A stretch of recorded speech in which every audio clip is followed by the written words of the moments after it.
O primeiro-ministro britânico Rishi Sunak acaba de anunciar eleições gerais no país para 4 de julho. Anunciou hoje, hein? O Partido Conservador enfrenta pressão desde a renúncia do ex-premier Boris Johnson em 2023, foi no meio do ano, em junho, quando naquela época, você se lembra, foi revelado que o Boris Johnson violou regras de pandemia, deu festas particulares no gabinete em Londres. Então foram várias polêmicas envolvendo o Boris Johnson.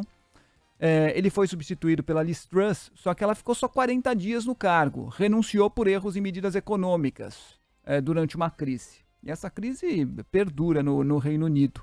O Rishi Sunak era ministro da Economia de Boris Johnson, assumiu o cargo justamente com essa bandeira de retomar o crescimento econômico e barrar a imigração ilegal. Eram as duas principais frentes do Rishi Sunak.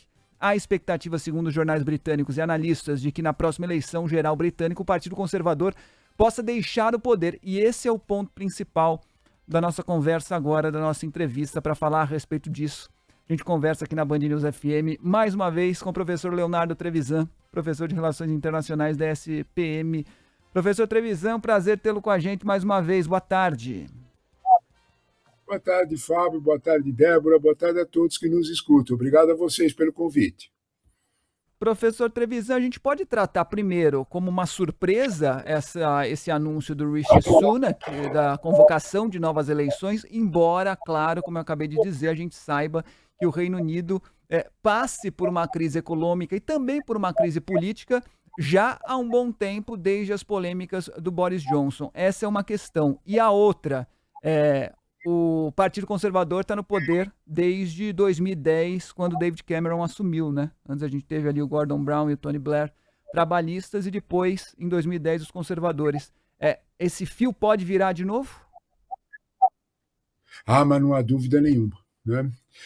Se as pesquisas estiverem certas, e elas são várias, a margem é entre 20% e 25%, 20 a 25 pontos mais para Stammer, do Partido Trabalhista, do que para Rishi Sunak, dos Tories, dos conservadores. A pergunta que, sabe, Fábio, a pergunta mais forte para tudo isso é que ele podia ter convocado essas eleições, ele, Rishi Sunak, até janeiro do ano que vem. Ele tinha espaço até lá. A pergunta central aí, a pergunta de $1 milhão, é por que adiantou? Né? Por que fez agora? O que está acontecendo? Né? Esse é o ponto. Por que adiantou de tal jeito, adiantou agora para o início de julho, para 4 de julho?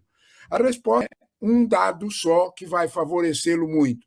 Pela primeira vez em 3 anos, na Inglaterra chegou perto de 2%, 2,3%. Isso, para ele, é o grande movimento, a grande força. Se nós olharmos para os dados mais recentes da economia inglesa, nós vamos ter uma melhor ideia da grande preocupação dos britânicos com a sua economia. Não é só um problema de inflação, é um problema de crescimento econômico. E ele alcança principalmente o erro da Brexit, o erro de deixar a União Europeia. A Inglaterra hoje vive claramente uma recessão de crescimento econômico como não viu neste século nenhum momento. Né? Este quadro, de algum modo, apressa o fato dele chamar a eleição porque a inflação saiu, é um jogo muito, vamos dizer assim, de alto risco, porque todos os outros não são favoráveis. Ô, professor, e o fato de acontecer essa antecipação interfere... O que muda na prática, né? Como o senhor estava falando, tinha até janeiro de 2025, essa era a previsão da convocação de um novo pleito. O fato de haver uma antecipação muda alguma coisa? Olha, o Fábio estava lembrando, né, com razão, que nós temos 14 anos de governo conservador. Há um desgaste do poder, há um desgaste dos materiais, qualquer governo fica 14 anos, ele tem problema com isso. Especialmente o governo conservador, que traiu várias das suas promessas. Né? Ele lembrou, por exemplo, o governo de Boris Johnson ainda é muito popular na Inglaterra, aí, enquanto todos os ingleses estavam proibidos de tudo, e principalmente com grandes pressões policiais até, haviam festas, né, em Downing Street 10, envolvendo dezenas de pessoas. De alguma forma, isso marcou muito o governo conservador, marcou também o com saúde e educação, Débora. Nunca a Inglaterra teve, no famoso National Health Service, o SUS deles, né, que foi, aliás, que o nosso SUS é cópia deles. Né? Nunca nós tivemos tantas denúncias de ausência de recursos, tantas denúncias de falta de hospitais, de filas. O Time londrino, que é um jornal conservador, o Daily Telegraph, tem se especializado em mostrar que esperam 2 anos, 3 anos por uma cirurgia. Tem outro, é o problema educacional na Inglaterra. A Inglaterra está vivendo uma crise, principalmente com os salários dos professores.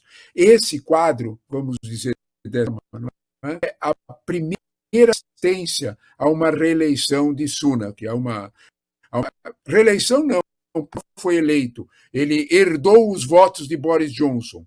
De alguma forma, esse ponto está muito sensível. Porém, Débora, se nós olharmos os últimos resultados da primeira semana de maio das eleições locais, tanto em Londres como nas maiores cidades britânicas, a surra que os conservadores levaram é histórica. Eles perderam todas as grandes cidades inglesas, Manchester, Liverpool, Leeds, Sheffield, até a sempre conservadora Birmingham, os conservadores sinal, sem dúvida, de que o quadro vai mudar, de que a maré vai mudar na Inglaterra.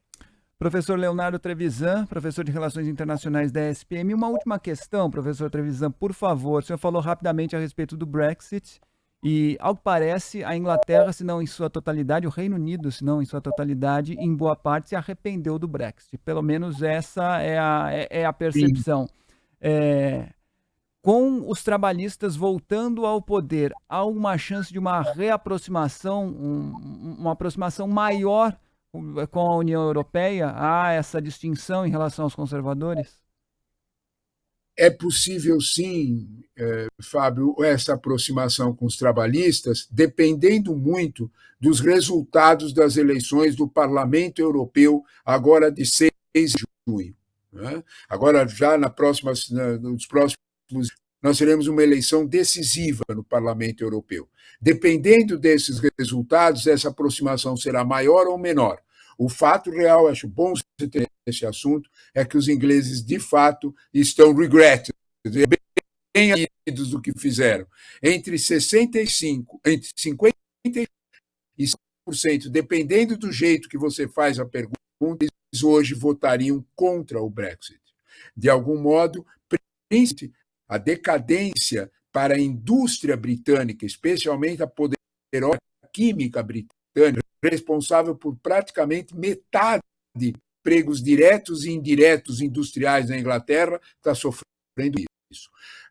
Se os trabalhistas ficará mais fácil uma reaproximação, eu desconfio que sim, dependendo dos resultados. Se a extrema-direita avançar demais, se a direita mais, vamos dizer desta forma, mais radicalizada, avançar demais, isso ficará mais difícil, porque a ideia de Europa vai estar em jogo. Se, como se espera, os partidos mais sociais-democratas e uma visão de centro-direita tiver maior votação, sem dúvida nenhuma, nós podemos esperar um retorno, um calendário, não vai ser imediato, um calendário para o retorno da Inglaterra ao contexto da União Europeia. Professor de Relações Internacionais da ESPM, Leonardo Trevisan, obrigada pela gentileza de nos atender mais uma vez. Até uma próxima. Boa tarde. Boa tarde, Débora. Boa tarde, Fábio. Vocês por mais esse convite. Um abraço a todos. Obrigado, professor.